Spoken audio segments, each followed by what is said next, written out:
नमस्कार मित्रांनो, मी सहयोग आर्टिना मराठीच्या फ्री इलुस्ट्रेटर कोर्समध्ये तुमचं स्वागत आहे.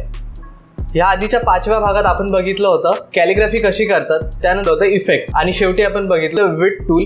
आता या 6व्या भागात आपण बघणार आहोत ब्लीड आणि रूलर काय असतं आणि त्याचे उपयोग काय आहेत. त्यानंतर आपण बघणार आहोत इमेज ट्रेस आणि सगळ्यात शेवटी आपण एक प्रोजेक्ट करणार आहोत, ते आहे ब्रोशरचं. म्हणजे आपण पूर्ण एक ब्रोशर बनवणार आहोत. चला तर मग सुरू करूया.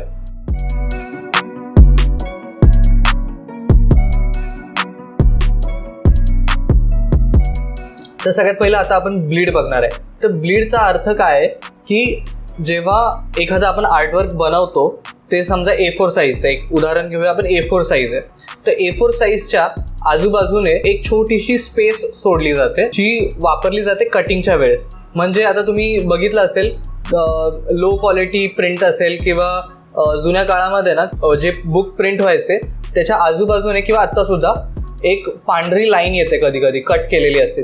ती पांढरी लाईन काय येते, कारण मशीन जे असतं कट करणारं ते थोडं इकडे तिकडे हलतं कट करताना. तर जेव्हा ते थोडंसं बाजूला सरकतं तेव्हा तो व्हाईट पेपर आहे, जिथे डिझाईन नाही आहे काहीच नाही आहे, तो कट केलेला पेपर आपल्या बुकसोबत येतो, त्या पेजसोबत येतो. तर हे टाळण्यासाठी आपल्याला ब्लीड द्यायची असते. तर ही ब्लीड कशी देतात आणि त्या ब्लीडचा वापर कसा असतो तो मी आता तुम्हाला करून दाखवतो लगेच. आता आपण बनवणार आहोत शेवटचा जो ह्या व्हिडिओचा पार्ट आहे तो आहे आपण ब्रोशर बनवणार आहे. तर ती ब्रोशरची साईजच आता आपण घेऊया, ज्याचा उपयोग आपण पुढे करू शकतो. तर एक A4 साईजचा पेपर घेतला, ज्याला आडवं केलं. आर्टबोर्ड आपण 2 घेऊया. याचं युनिट मी आता MM करतो आणि ह्याला खाली इथे 3 mm ची ब्लीड देतो आणि ह्याला आपण ब्रोशर असं नाव देऊया. CMYK ठेवलेलं आहे आणि इथे मी क्रिएट केलं. आता हे बाजूबाजूला 2 आर्टबोर्ड तयार झालेले आहेत. हा जो आर्टबोर्ड आहे हा रेफरन्ससाठी पाहिजे, एका खाली एक, कारण मला ते पेज लावताना बरोबर होईल म्हणून मी हा आर्टबोर्ड इथे खाली लावला. तर आता इथे तुम्ही बघाल आर्टबोर्डच्या आजूबाजूने एक रेड कलरची लाईन आलेली आहे, जी तुम्ही नॉर्मली जेव्हा आर्टबोर्ड बनवता ब्लीड शिवाय तेव्हा ही नसते. आता ह्या ब्लीडचा फायदा काय आहे की जेव्हा तुम्ही ह्याच्यावरती डिझाईन करता, तुम्हाला लक्षात ठेवायचं आहे, तुम्हाला हा असा जो रेक्टँगल बेसचा जो रेक्टँगल आपण बनवतो हा असा लावताना हा ह्या ब्लॅक लाईनपासून नाही घ्यायचा आहे, याच्या बाहेर घालवायचा आहे. ही जी लाईन आहे ह्या रेड लाईनपर्यंत न्यायचं आहे. आणि जे काही तुमचं टेक्स्ट असेल, समजा इथे मी आता टेक्स्ट असं लिहितो, म्हणजे हा जो काही टेक्स्ट असणार आहे तुमच्या डिझाईनवरचा ब्रोशरवरचा जो कुठला टेक्स्ट असेल, हा सगळा टेक्स्ट तुमचा एका मार्जिनच्या आतमध्ये असला पाहिजे. म्हणजे ह्या ब्लीडच्या आतमध्ये असला पाहिजे, कुठेच हा ब्लीडच्या बाहेर नाही गेला पाहिजे. हे तुम्हाला एक मार्जिन आहे. हे जेव्हा तुम्ही डिझाईन केलेलं प्रिंटला देणार तेव्हा हे सेव्ह करताना आपण जेव्हा हे असं सेव्ह ॲजमध्ये जाऊन PDF करतो, तर आता इथे तुम्हाला लक्षात येईल की आजूबाजूने एक मार्जिन आलेली आहे आणि एक कटिंग लाईन आलेली आहे. याला कटिंग लाईन बोलतात. तर जो कटर असतो तो कटर ह्या लाईनवरून चालणार आहे. आता हा कटर समजा थोडासा बाजूला सरकला तरीसुद्धा तिथे डिझाईन आहे आणि हा आतमध्ये जरी सरकला तरी तुमचं टेक्स्ट त्याच्या अजून आतमध्ये, त्यामुळे टेक्स्ट कट होणार नाही आहे. आणि जरी तो कटर बाहेर सरकला तरी ती व्हाईट लाईन येणार नाही आहे, कारण तिथे तुमचं डिझाईन असणार आहे. तर डिझाईन थोडंसं बाहेर असणार आहे, त्यामुळे ते व्हाईट लाईन येणार नाही. तर हे आहे ब्लीड आणि हे ब्लीड अशी सेट करतात जे मी आता तुम्हाला दाखवलं. तर याचा फायदा आहे की तुमचं जे प्रिंट असतं, प्रिंटमध्ये कटर कितीही हल्ला तरी त्यात काही प्रॉब्लेम येत नाही. आणि जेव्हा हे असं एक प्रिंट असेल तेव्हा काही प्रॉब्लेम येणार नाही. पण जेव्हा छोटं व्हिजिटिंग कार्ड बनवताय किंवा मोठं खूप सारे पेजेस असलेलं ब्रोशर किंवा असं काहीतरी डिझाईन बनवतं ज्यामध्ये खूप सारे पानं आहेत, तर ती जेव्हा एका वेळेस मोठ्या शीटवरती लावली जातात आणि कट केली जातात तेव्हा तुम्हाला लक्षात ठेवायचं ब्लीडचा वापर करायचा आहे. तर आता इथे मी तुम्हाला ब्लीड काय असतं हे दाखवलं. ह्यानंतर आपण बघूया रूलर.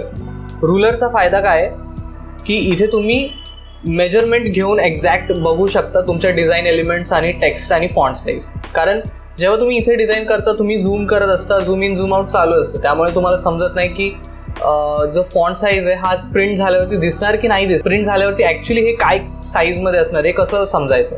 कीबोर्डवरती Ctrl R केलं की रूलर ऑन होते. आता इथे वरती तुम्हाला रुलर दिसेल, याच्यावर राईट क्लिक करून तुम्ही याचं युनिट सुद्धा चेंज करू शकता. याचं आता युनिट मी सेंटीमीटर करतो. आता सेंटीमीटर आपल्याला डोळ्यांना आपला एक अंदाज असतो, सेंटीमीटर 1 सेंटीमीटर म्हणजे केवढं. असं समजा की हा आर्टबोर्ड एवढा माझ्या स्क्रीनवरती दिसतोय, पण तुम्हाला आता चेक करायचं की हे प्रिंट झाल्यावरती काय स्केलला दिसणार आहे. तर झूम करत जायचं जोपर्यंत 1 सेंटीमीटर एवढा वाटतोय, आणि ह्या स्केलवरती मला असं वाटतं की 1 सेंटीमीटर हे एवढं असतं. आता इथे मला जे स्क्रीनवरती दिसतंय, तुमच्या स्क्रीनवरती ते वेगळं असेल, कारण मला माहीत नाही तुम्ही कुठल्या स्क्रीनवर बघताय, पण मला हे आता माझ्या स्क्रीनवरती एक्झॅक्ट प्रिंट जे होणार आहे ते दिसतंय, ती साईज दिसते. जर मला स्क्रीनवरती आत्ता बघताना जर हा फॉन्ट साईज खूप छोटा वाटत असेल तर मी ह्याची फॉन्ट साईज वाढवू शकतो, आणि मला ते एक कन्फर्मेशन मिळेल, गॅरंटी मिळेल की हे प्रिंट झाल्यावरती फॉन्ट साईज छोटा होणार नाही किंवा रीडेबिलिटीचा प्रॉब्लेम येणार नाही. तर याच प्रकारे तुम्ही फॉन्ट साईज आणि हे रुलरचा वापर करून हे असं बनवू शकता. आता कधी कधी डिझाईनमध्ये तुम्हाला जो क्लायंट आहे तुम्हाला असं सांगतो की हा फोटो मला, म्हणजे समजा एक ब्रोशर आहे, त्या पानावरती हा फोटो मला 2 सेंटीमीटरचा पाहिजे. मग आता ते कसं कॅल्क्युलेट करायचं, कारण तुम्ही झूम इन झूम आउट करताय. त्यासाठी जेव्हा तुम्ही रेक्टँगल टूल घेता आणि फोटोसाठी एक रेक्टँगल बनवताय, तर इथून असं स्टार्ट केलं आणि 2 पर्यंत नेलं तरी ते तुम्हाला समजेल की हे 2 सेंटीमीटर म्हणजे एवढं होतं. जर नसेल समजत तर, किंवा हे अवघड वाटत असेल तर रेक्टँगल टूल घ्या, मध्ये एकदा क्लिक करा, तुम्हाला ऑप्शन येतो काय सेंटीमीटरचा रेक्टँगल पाहिजे. विड्थ 2 सेंटीमीटर, हाईट समजा 1 सेंटीमीटर, एवढं छोटं नसतं, पण मी आता घेतलंय उदाहरण. आता हे ओके केलं आणि तेवढ्या साईजचा रेक्टँगल लगेच बनतो. आता तो तुम्ही जर स्केलच्या आजूबाजूला लावून बघितलं इथे तर तुम्हाला समजेल एक्झॅक्ट तो 2 सेंटीमीटर आहे. आता हा होता एक वापर ह्या रुलरचा. समजा तुम्हाला सांगितलं की 2 सेंटीमीटर मार्जिन ठेवायची, तर ते कसं करायचं, ह्या रुलरवरती क्लिक करायचं आणि ड्रॅग करायचं, म्हणजे क्लिक करून ठेवायचं, आणि इथे तुम्हाला एक हलकीशी ट्रान्सपरंट लाईन दिसेल, ती इथपर्यंत 2 पर्यंत आणली आणि मी सोडली. आता तुम्हाला ही गाईडलाईन मिळाली. तर ह्या गाईडलाईनचा वापर करून तुम्ही टेक्स्ट लावू शकता, डिझाईन लावू शकता. इथे मी लावलं, त्यानंतर त्याच मार्जिनमध्ये मला समजा एखादा फोटो लावायचा आहे, तर मी इथे एक रेक्टँगल बनवून त्याच्यात फोटो टाकलो.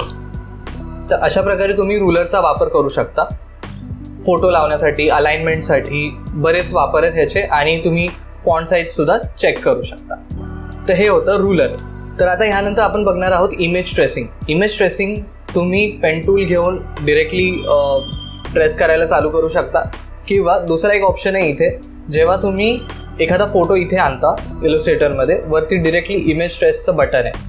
तर त्या इमेज ट्रेसचा वापर करून कसं आपण एक वेगळा इफेक्ट तयार करू शकतो ते आता मी तुम्हाला दाखवतो. इथे इमेज ट्रेसवरती आपण क्लिक केलं. इमेज ट्रेसवर क्लिक केल्यावर ते प्रोसेसिंग स्टार्ट होतं आणि डिरेक्टली तुम्हाला असा एक रिझल्ट मिळतो. तर ह्यामध्ये त्याने काय केलं, डार्कला ब्लॅक करून टाकलं आणि जे शायनिंग पार्ट आहे त्याला व्हाईट करून टाकलं. आता हे काय पाहिजे असं रिझल्ट लगेच तुम्हाला मिळत नसतात. त्यामुळे इथे बाजूला एक ऑप्शन आहे इमेज ट्रेस पॅनल म्हणून, त्याच्यावरती क्लिक करायचं. थ्रेशोल्ड तुम्ही जितकं कमी कराल तेवढं डार्क पार्ट कमी होईल. म्हणजे आता मी ह्याचं कमी केलं तर याच्यात तुम्हाला दिसेल हा डार्क पार्ट गेलेला आहे. तर ती एक्झॅक्ट थ्रेशोल्डची अमाऊंट तुम्हाला मिळाली की त्यानंतर तुम्हाला क्लिक करायचं आहे ॲडव्हान्सवरती. त्यानंतर तुम्हाला जर डिटेल्स अजून पाहिजे असतील तर तुम्ही पाथ इथे थोडेसे वाढवू शकता. त्यानंतर कॉर्नर्स थोडे अजून वाढवू शकता. वाटल्यास जर लाईन्स खूप अशा थरथरणाऱ्या असतील, खूप वाकड्या तिकडे असतील, तर नॉईज तुम्ही थोडासा कमी करा. तर जेव्हा तुम्हाला परफेक्ट वाटेल तेव्हा तुम्ही इथून हा पॅनल बंद करू शकता. आता हा एक पार्ट झाला. याच्यानंतर समजा तुम्हाला वाटलं की ह्याच्यात आपल्याला कलर्स ॲड करायचे, तर प्रीसेट्समध्ये जाऊन इथे 3 कलर ऑप्शन आहे. तर इथे तुम्ही 3 कलर केलं की कुठलेही 3 कलर घेऊन, म्हणजे त्या फोटोमधले, तो एक स्केच तयार करतो किंवा एक आर्टवर्क तयार करतो ज्यामध्ये 3च कलर वापरून हे असं इफेक्ट लावलेला असेल. तर इथे तुम्ही बघू शकता, इथे त्याने स्किन कलर घेतला आहे, टी शर्टचा कलर, ब्लेझरचा कलर घेतला आहे आणि बॅकग्राऊंड कलर घेतला आहे. तर इथे जर तुम्हाला वाटलं की इथे आपण थोडं डिटेल वाढवण्यासाठी कलर वाढवू शकतो, तर इथे तुम्ही स्लायडर घेऊन कलर अमाऊंट वाढवू शकता. तर आता इथे तुम्ही बघू शकता डिटेल्स अजून आलेले आहेत विथ कलर. आता हा पॅनल मी समजा बंद केला. आता हे खूप डिटेलमध्ये आपण जर झूम करून एक एक चेक करायला गेलो तर हे आपण अजून छान बनवू शकतो. पण तुम्हाला एक फक्त दाखवायचं होतं की हा ऑप्शन कसा काम करतं. आता ही अजून पण एक फ्लॅट इमेज आहे. यालाच तुम्हाला लेअर वाईज जर बघायचं असेल, आता समजा तुम्हाला हा बॅकग्राऊंड काढायचा आहे जो वेक्टर फॉर्म, आता हे सगळं वेक्टर फॉर्मॅटमध्ये आहे. तर याच्यातला समजा तुम्हाला बॅकग्राऊंड काढायचं आहे किंवा एखादं एलिमेंट तुम्हाला तिथे जाऊन चेंज करायचं आहे, तर ह्याच इमेजला सिलेक्ट करून इथे वरती एक्सपांडचं ऑप्शन आहे. त्याला जर तुम्ही एक्सपांडवरती क्लिक केलं तर तुम्हाला हे सगळे एक ना एक लेअर तुम्हाला सेपरेट मिळेल. यालाच राईट क्लिक करून मी अनग्रुप केलं तर इथे तुम्हाला लेअर पॅनलमध्ये दिसतील. आता हे सगळे छोटे छोटे तुकडे आपल्याला सेपरेट मिळालेले आहेत. हे मी तुम्हाला करून दाखवतो. हे बघ, हे असं एक वेगवेगळा लेअर झालेला आहे. तर याचा वापर करून तुम्ही एक वेगळा इफेक्ट तयार करू शकता, तुम्ही वेगळं पोस्टर तयार करू शकता आणि बरेचसे ऑप्शन्स आहेत. क्रिएटिव्हिटीला लिमिट नाही आहे. तर इथे मी आता हा बॅकग्राऊंड काढून टाकतो आणि हा मध्ये जो एक गॅप आहे तो सुद्धा आपण काढू शकतो. तर अशा प्रकारे इथे हा इफेक्ट आपण वापरलेला आहे इमेज ट्रेस करून. जर तुम्हाला माहीत असेल तर याचाच वापर करून अमेरिकेच्या इलेक्शन्समध्ये बराक ओबामा यांनी त्यांच्या ॲड कॅम्पेनमध्ये होप असा एक पोस्टर तयार केला होता जो अजून पण खूप फेमस आहे. तुम्ही जर गुगलवरती जाऊन होप पोस्टर असं सर्च केलं तर तुम्हाला हा पोस्टर दिसेल ज्यामध्ये ह्याच इफेक्टचा वापर केलेला आहे. तर आजच्या व्हिडिओतला सगळ्यात शेवटचा पार्ट तो आहे आपण ब्रोशर बनवणार आहोत, कंप्लीट एक प्रोजेक्ट.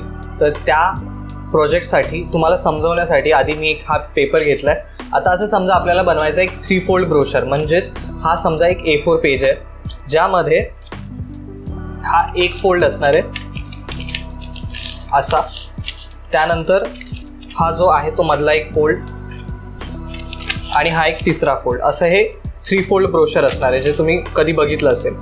तर असं हे ब्रोशर असणार आहे ज्यामध्ये असे 3 फोल्ड आहेत. तर इथे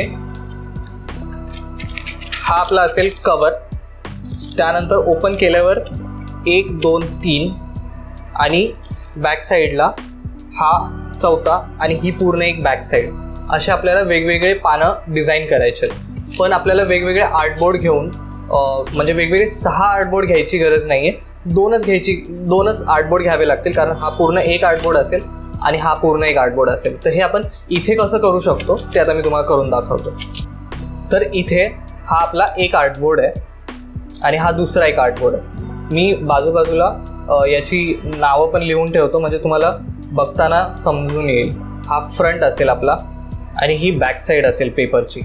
इथे आपल्याला 3 भागांमध्ये ह्याला डिवाईड करायचं आहे. त्यासाठी एक मी रेक्टँगल बनवला ज्याचा कलर ब्लॅक दिला. सेम रेक्टँगल मी अजून एक लावला आणि Ctrl D करून अजून एक लावला. तर असे 3 रेक्टँगल झाले. तिघांना सिलेक्ट केलं आणि इथे असं लावलं. आता मला सगळ्यांची अलाइनमेंट समजली, कुठे किती गॅप आहे ते, कारण हे तिन्ही एकाच साईजचे आहेत, कारण तिघांना एका वेळेस स्केल केलं आहे. आता रूलर घेतली आणि बरोबर त्यांच्या जिथे ते संपतायत तिथे ते मी रूलर तिथे लावली ड्रॅग करून. आता हे मी रेक्टँगल्स डिलीट केले, मला याची गरज नाही आहे. आता मला समजलं की कुठे कुठे ते फोल्ड होणार आहे. आता इथे मी हा आपला असणार आहे कवर. इथे मी तुम्हाला फक्त ह्याचं टेक्निकल दाखवणार आहे. ह्याच्यात डिझाईन एलिमेंट म्हणून काय करू शकतो हे सगळं तुमच्यावरती आहे, क्लायंटच्या रिक्वायरमेंटवरती आहे. हा असणार आहे आपला आतमधला पहिला पेज, त्यानंतर असणार आहे दुसरा पेज, त्यानंतर असणार आहे हा तिसरा पेज.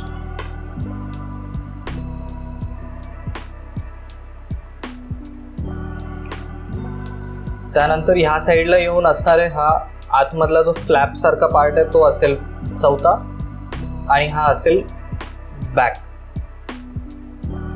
म्हणजे पूर्ण फोल्ड झाल्यानंतरचा हा बॅक.